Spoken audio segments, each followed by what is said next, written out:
दोस्तों नमस्कार, कैसे हैं आप सभी। उम्मीद है आप सभी लोग अच्छे स्वस्थ और मस्त होंगे। दोस्तों आज की वीडियो आप सभी के लिए बहुत ज़्यादा इम्पोर्टेंट होने वाली है। आज की क्लास में जो चीज़ मैं आपको सिखाने जा रहा हूं, अगर आप इसे नहीं सीखते हैं, नहीं समझते हैं, नहीं पढ़ते हैं तो 100% गारंटी के साथ कह सकता हूँ आप अंग्रेजी को पढ़ने में, अंग्रेजी को लिखने में गलती कर देंगे, 100% गलती कर देंगे। तो क्या चीज़ है सर, क्या है नया, चलिए देखते हैं। उससे पहले अगर आपको वीडियो पसंद आए तो लाइक कर दीजिएगा, और चैनल पर पहली बार आए हैं, पहली बार वीडियो को देख रहे हैं तो चैनल को भी सब्सक्राइब करके बेल का आइकन जरूर दबाइएगा, क्योंकि मैं इसी तरीके से अंग्रेजी सीखने समझने का वीडियो लेकर आता रहता हूं, जिसे देखकर आप आसानी से अंग्रेजी सीख सकते हैं। तो चलिए देखते हैं दोस्तों क्या है, देखिएगा। तो सबसे पहले आप यहाँ पर देखिए क्या लिखा गया है। पहला शब्द RAIN, MAIN, GAIN, FAIL, FAITH। तो आप एक चीज़ यहाँ पर नोटिस कर रहे होंगे कि यहाँ पर हर शब्द में आपको AI देखने को मिल रहा होगा। जी, देखने को मिल रहा है ना। तो देखिए दोस्तों, अगर किसी भी शब्द में आपको AI एक साथ लिखा हुआ मिले कहीं पर भी, तो उससे आपको ए का उच्चारण करना है। किसका उच्चारण करना है सर? ए का। ए मतलब ए आपको उच्चारण करना है, मतलब ए की मात्रा लगानी होगी हर शब्द में। जैसे एग्जाम्पल पहला है RAIN, तो R से लिखा जाएगा र, उसके बाद देखिए N से लिखा जाएगा न, और AI को हमने क्या बताया, ए की मात्रा लिखना है, तो यह लिख दीजिए ए की मात्रा। तो इसे हम रेन पढ़ेंगे। क्या पढ़ेंगे सर? रेन पढ़ेंगे। समझ में आ रहा है दोस्तों? अभी देखिए कितना मज़ेदार वीडियो, अभी आगे देखिए। अभी इतना देखने के बाद वीडियो ना छोड़िए, देखिए आगे तो क्या होता है। आगे देखिए कहाँ गलती करेंगे आप पढ़ने में, देखिए। तो यह होगा रेन, AI से ए की मात्रा हो गया। उसी तरीके से MAIN, तो यम से लिखेंगे म, और यन से लिखा जाएगा न, और AI से ए की मात्रा लगा देंगे, तो ए की मात्रा यह लिखा गया मेन। GAIN, तो जी से ग लिखेंगे, उसके बाद है यन, तो यन से न, और AI से ए की मात्रा, तो यह गेन लिखा गया, GAIN गेन। उसी तरीके से FAIL, तो एफ से लिखेंगे फ, और यल से लिखेंगे लॉ, और AI है ए की मात्रा लगा दीजिए, फेल हो गया। पढ़ रहे हैं ना दोस्तों? इस तरीके से आप पढ़ सकते हैं। तो गलती कहाँ होगी अभी देखिएगा आगे। FAITH, तो एफ से लिखेंगे फ, TH से थ, और AI से ए की मात्रा। क्या हो गया दोस्तों? फेथ हो गया। FAITH फेथ हो गया। तो अब देखिए दोस्तों, इतना आपको समझ में आ गया कि नहीं? अगर किसी भी शब्द में आपको AI देखने को मिले तो इसे आपको ए की मात्रा का उच्चारण करना, मतलब ए का उसमें उच्चारण निकलना चाहिए। ए जब पढ़ने में आए तो ए का उच्चारण निकले। जैसे रेन, एन निकल रहा है कि नहीं? मेन, तो ए का उच्चारण निकल रहा है ना। गेन, फेल, फेथ, तो उसमें ए का उच्चारण निकल रहा है। तो देखिए, अब देखिए दोस्तों अगला शब्द, यहाँ पर भी AI है, तो क्या हम इसे FAIR, तो F से फ, R से र, और AI से ए की मात्रा, तो क्या हम इसे फिर पढ़ेंगे? नहीं, यहाँ पर ही आप गलती कर देंगे। इसे आपको फिर बिल्कुल भी नहीं पढ़ना। जैसे इसे रेन पढ़े हैं तो इसे फिर पढ़ देंगे, जैसे इसे मेन पढ़े हैं तो क्या इसे हेर पढ़ देंगे, जैसे इसे गेन पढ़े हैं तो इसे चेर पढ़ देंगे। नहीं नहीं नहीं, बिल्कुल गलत हो जाएगा, ऐसा आपको नहीं पढ़ना है। तो कैसे पढ़ेंगे सर? देखिए, तो यहाँ पर था AI, तो AI अगर रहे केवल अकेले तो इससे इसका उच्चारण होगा ए की मात्रा। लेकिन अगर इसी AI के साथ R लिखा रहे, क्या लिखा रहा है सर? R का बहुत बड़ा रोल है। अभी देखिएगा आगे आगे क्या क्या होता है, आगे देखिएगा। तो यहाँ पर अगर AI के साथ R लिखा रहे तो इस AI का उच्चारण जो होगा वह ए के रूप में होगा। किसके रूप में? ए। तब यहाँ पर आपको ए की मात्रा नहीं लिखना है, तब क्या लिखना है सर? ए लिखना है। ए कैसे सर? देखिए, अगर AI के साथ R रहेगा तब, अगर AI के साथ R नहीं रहता है तो केवल आपको ए की मात्रा लगाना है, इसे ध्यान रखिएगा। जैसे देखिए, एफ से लिखेंगे फ, और R से लिखेंगे र। क्या लिखेंगे? ऐसे नहीं लिखिए, नहीं तो गलत हो जाएगा। देखिए, एफ से लिखेंगे फ। अब AI है तो इससे ए की मात्रा नहीं लिखेंगे। क्यों? क्योंकि R है, तो इसका उच्चारण ए करेंगे। ए मतलब ए की मात्रा, और यह लिखा जाएगा आर से र, तो यह फेयर पढ़ा जाएगा। फेयर बिल्कुल नहीं पढ़ेंगे, इसे फेयर पढ़ेंगे। आ रहा है ना दोस्तों? तो यहाँ पर गलती कर देंगे अगर यह चीज़ हम नहीं समझ रहेंगे, तो इसे आपको फेयर पढ़ना है। क्या पढ़ना है? फेयर। उसी तरीके से पी से लिखेंगे प, ए आई के साथ आर है तो इसका उच्चारण ए, मतलब ए की मात्रा लगाना है और यह लिखना है। यही आपको हर शब्द में लिखना है।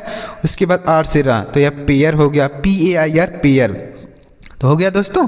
एच ए आई आर, तो एच से ह, ए आई के साथ आर है तो इसका उच्चारण ए होगा, हे। आर से र, तो यह हेयर हो गया। उसके बाद C H A I R, तो सी एच से च, ए आई का उच्चारण ए, तो हो गया चे। आर से र, तो यह चेयर हो गया।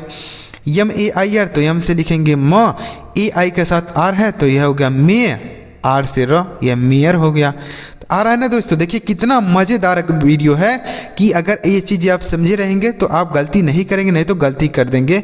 100% कहता हूँ, क्योंकि यहाँ पर भी ए आई है, यहाँ पर भी ए आई है, लेकिन इसी आर की वजह से इसका उच्चारण ही बदल गया, ए आई का उच्चारण बदल गया। तो इसे पढ़ेंगे fair, pair, hair, chair, mayor. आ रहा है ना दोस्तों? तो इसे आप याद रखिएगा। चलिए आगे बढ़ते हैं। अब देखिए दोस्तों, यह जो आर है ना, इसका बहुत बड़ा रोल होता है अंग्रेजी में। देखिएगा अभी आगे और भी मज़ा आने वाला है। आगे देखिए, N double E D, W double E K double E P, M double E T, F double E T. तो देखिए अगर किसी शब्द में आपको डबल ई लिखा हुआ मिले तो इससे आपको बड़ी ई की मात्रा लगाना है। क्या लगाना है दोस्तों? बड़ी ई की मात्रा। जैसे एन से लिखा जाएगा नौ, और डी से ड, और डबल ई है तो बड़ी की मात्रा लगाइए तो लिखा गया नीड। उसी तरीके से डब्ल्यू डबल ई के, तो डब्ल्यू से व और के से क लिखेंगे, और डबल ई से बड़ी ई की मात्रा, तो यह वीक लिखा गया है। के डबल ई पी, तो के से क और डबल ई से बड़ी ई की मात्रा और पी से प, यह कीप लिखा गया है। के डबल ई पी, कीप। तो डबल ई से आपको बड़ी ई की मात्रा लिखना है। अगला देखिए, एम डबल ई टी, तो एम से म और टी से ट, डबल ई से बड़ी ई की मात्रा, तो ये लिखा गया meet. F double E T, तो एफ से फ और डबल ई से बड़ी ई की मात्रा और टी से ट, तो यह फीट लिखा गया है। तो हमने क्या बताया कि अगर डबल ई एक साथ रहे तो इससे आप बड़ी की मात्रा का उच्चारण करेंगे। समझ में आ गया दोस्तों? तो देखिए अब अगला शब्द है डी डबल ई आर, तो डी से ड, आर से र और डबल ई से बड़ी ई की मात्रा। अभी हमने बताया ना कि बड़ी की मात्रा, तो यह डीर हो गया। क्या हम इसे डीर पढ़ेंगे? नहीं, इसे बिल्कुल भी डीर नहीं पढ़ा जाएगा, यह गलत उच्चारण हो जाएगा। यहाँ पर नीड पढ़ेंगे इसे, लेकिन इसे डीर नहीं पढ़ेंगे, इसे चीर नहीं पढ़ेंगे, यह गलत उच्चारण होगा। तो कहाँ पर क्यों गलत हो रहा है? देखिए अगर डी अकेले, सॉरी डबल ई अगर अकेले रहता है, इसके साथ मतलब आर न दिया हो, तो हम इसका उच्चारण बड़ी की मात्रा करते हैं। लेकिन अगर डबल ई रहे, इसी के साथ आर लिखा रहे, तो इसका उच्चारण आपको करना है ई। क्या करना है सर? ई करना है। जैसे यहाँ पर हम कर रहे थे ए, क्या कर रहे थे? ए। उसी तरीके से यहाँ पर इसका उच्चारण करना है ई। यानी अगर ए आई के साथ आर होता है तो ए करते हैं, उसी तरीके से अगर ई डबल ई के साथ आर होता है तो इसका उच्चारण ई करना है। क्या करना है दोस्तों? ई। जैसे डी से लिखेंगे ड और डबल ई के साथ आर है तो इसका उच्चारण आपको ई है, बड़ी ई लिखना है और यह लिखना है आर से र, तो लिखा गया डियर। क्या लिखेंगे? डियर। इसे डीर नहीं, डियर। अगला C H double E R, तो सी एच से च और डबल ई के साथ आर है तो इसका उच्चारण डबल ई का ई है, तो यह हो गया ची। आर से र, तो लिखा गया चीयर। आ रहा है ना दोस्तों? तो आपको इससे लिखना है बड़ी ई की मात्रा और यह लिखना है, यही आपको लिखना है अगर डबल ई के साथ आर रहता है तब यही लिखना है आपको। देखिए C A double R E R, तो सी ए से क लिखेंगे, उसके बाद आर है तो आर से र, और डबल ई के साथ आर है तो इसके उच्चारण बड़ी ई की मात्रा और यह लिखेंगे आर से र, तो लिखा गया करियर। क्या लिखा गया दोस्तों? करियर। कितना मज़ेदार वीडियो है, मज़ा आ रहा है दोस्तों? तो अगर आपको वीडियो मज़ा आ रहा है तो लाइक ज़रूर कीजिएगा। इस तरीके से आपको कोई भी नहीं बताता है पढ़ना लिखना। देखिए तो डबल ई है। अब यहाँ पर अगला शब्द क्या है? E N G I N double E R, तो ई एन से लिखेंगे इन, क्या लिखेंगे? इन। जी आई से लिखेंगे जी, उसके बाद है एन, तो एन से लिखेंगे न। और डबल ई के साथ आर है, तो डबल ई के साथ आर है तो बड़ी ई की मात्रा लिखेंगे, यह लिखेंगे आर से र, तो लिखा गया है इंजीनियर। क्या लिखा गया दोस्तों?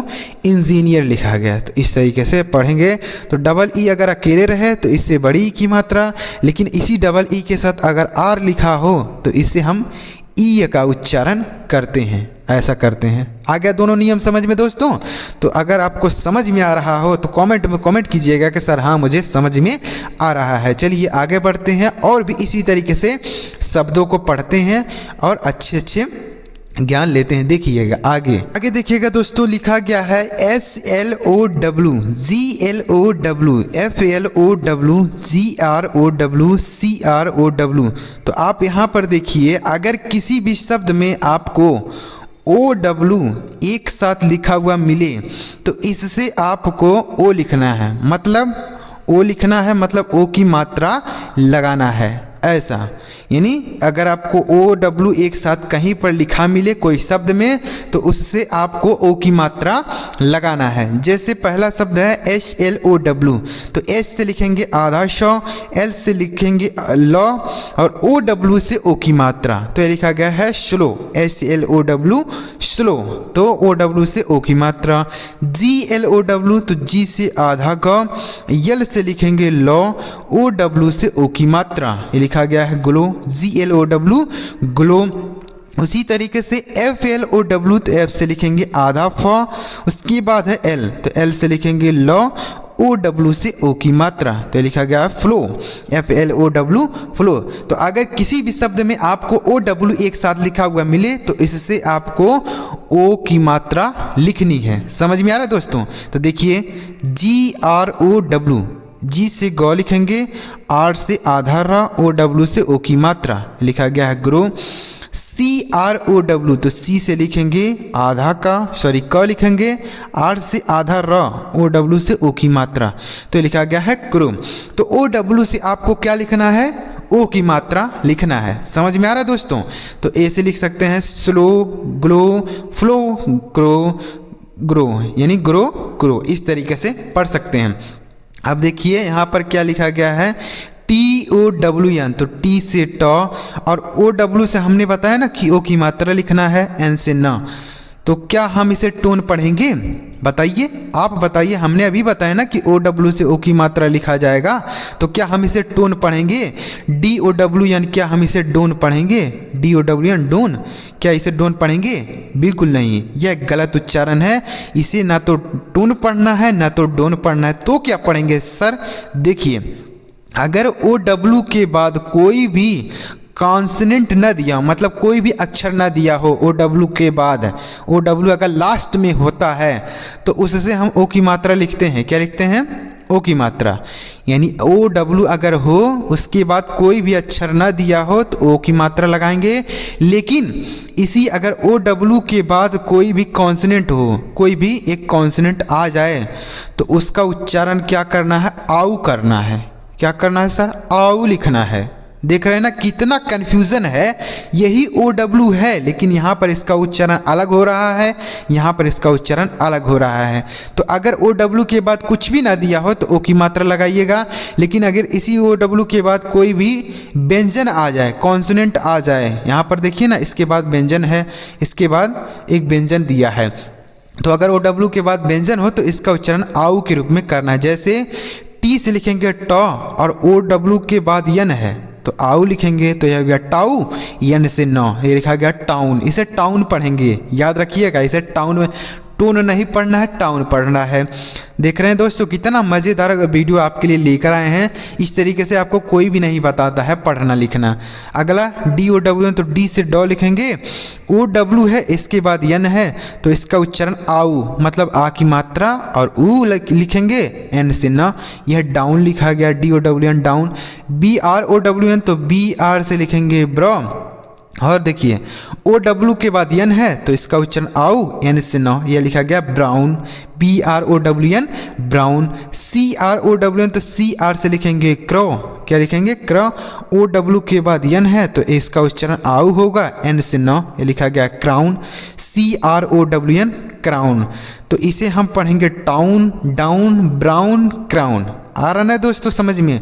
तो अगर OW के बाद कोई भी अक्षर न हो तो इसका उच्चारण O की मात्रा करना है, लेकिन इसी OW के बाद अगर कोई भी व्यंजन आ जाए तो इसका उच्चारण आउ के रूप में करेंगे। ऐसा आ की मात्रा लगाना होगा और ऊ लिखना होगा, मतलब यह नहीं लिखना है, आ की मात्रा और ऊ यही आपको लिखना है। आ रहा है ना दोस्तों। चलिए आगे बढ़ते हैं। अगला देखिए WEAKHEATSEATNEATWVEAK। देखिए अब देखिए अगर ई और ए एक साथ लिखे रहें तो इससे आपको बड़ी ई की मात्रा लगाना है। क्या लगाना है दोस्तों? बड़ी ई की मात्रा। पीछे हमने बताया था कि डबल ई लिखा रहता है तो उससे भी हम बड़ी ई की मात्रा ही लिखते हैं। तो यहाँ पर भी अगर आपको डबल ई नहीं ई ए एक साथ लिखा रहे तो इससे आपको बड़ी ई की मात्रा लगाना है। जैसे W से हो गया व और K से हो गया क, ई ए एक साथ हैं तो इससे बड़ी की मात्रा, तो यह लिखा गया वीक, WEAK वीक। HEAT तो एच से ह, ई ए एक साथ हैं तो बड़ी की मात्रा और टी से ट, यह हीट लिखा गया है। SEAT तो यस से श और टी से ट और ई ए एक साथ हैं तो बड़ी की मात्रा सीट लिखा गया है। NEAT तो यन से न लिखेंगे और टी से ट, ई ए से बड़ी की मात्रा नीट हो गया। BEAK तो बी से ब, ई ए से बड़ी की मात्रा के से क, यह बीक लिखा गया है। BEAK बीक लिखा गया है। अब अगला शब्द देखिए DEER तो डी से ड। अब ई ए से हमने बताया ना कि बड़ी की मात्रा लगाना है तो ये बड़ी की मात्रा लगा दीजिए आर से र। तो क्या हम इसे डीर पढ़ेंगे? FEAR तो एफ से लिखेंगे फ, आर से लिखेंगे र, और ई ए से हमने बताया बड़ी की मात्रा लिखना है तो क्या हम इसे फिर पढ़ेंगे? डीर फिर पढ़ेंगे? बिल्कुल नहीं, यह गलत उच्चारण होगा। इसे आपको ऐसे नहीं पढ़ना है। तो क्या पढ़ना है सर? अगर ई ए के साथ कोई भी अक्षर ना हो, मतलब कोई व्यंजन आ गया हो, कोई भी आ जाए तो इसका उच्चारण बड़ी की मात्रा करेंगे। लेकिन अगर इसी ई ए के साथ केवल आर आता है, आर आ जाए, आर भी एक व्यंजन है, लेकिन अगर ई ए के साथ आर आ जाए तो इसका उच्चारण ई करना है। क्या करना है सर? ई ए। देख रहे हैं ना कितना कन्फ्यूज़न है। यही ई ए है लेकिन यहाँ पर आर की वजह से इसका उच्चारण ही बदल गया। इससे आपको ई का उच्चारण करना है। जैसे डी से लिखेंगे ड और ई के साथ आर है, ई ए के साथ आर, तो इसका उच्चारण बड़ी ई की मात्रा यह लिखेंगे, आर से र, तो यह डियर हो गया। DEAR dear. एफ से लिखेंगे फ, ई ए के साथ आर है तो यह फी हो गया, आर से र क्या हो गया? फियर हो गया। तो इसे डियर फियर पढ़ेंगे और इसे week, heat, seat, neat, week इस तरीके से पढ़ा जाएगा। NEAR तो एन से न और ई ए के साथ आर है तो ई ए का उच्चारण ई होगा, आर से र, यह नियर हो गया। TEAR तो टी से ट, ई ए के साथ आर है तो इसका उच्चारण ई होगा, आर से र, तो यह टीयर हो गया। उसी तरीके से WEAR तो डब्ल्यू से व, ई ए के साथ आर है तो बड़ी ई की मात्रा और यह लिखेंगे आर से र, तो यह वियर हो गया। WEAR वियर, इसे वियर यानी डब्ल्यू से व और ई ए के साथ आर है तो यह वी हो गया, आर से र, वियर हो गया। तो देख रहे हैं दोस्तों कितना अच्छा वीडियो आपके लिए लेकर आया था। वीडियो में अगर आपको कुछ सीखने समझने को मिला हो कि हाँ सर मुझे कुछ मज़ा आया इस वीडियो में, तो प्लीज़ वीडियो को लाइक ज़रूर कीजिएगा। और इसी तरीके से अगर आप इंटरेस्टिंग वीडियो को चाहते हैं तो आप हमारे चैनल को ज़रूर सब्सक्राइब कर लीजिए, वीडियो को भी लाइक कर दीजिएगा और कमेंट करके बताइएगा कि सर मुझे ये वीडियो पसंद आया, तो कमेंट जरूर कीजिएगा। चलिए मिलते प्यार दोस्तों अगली वीडियो में किसी नई टॉपिक के साथ। वीडियो देखने के लिए आपका बहुत बहुत धन्यवाद।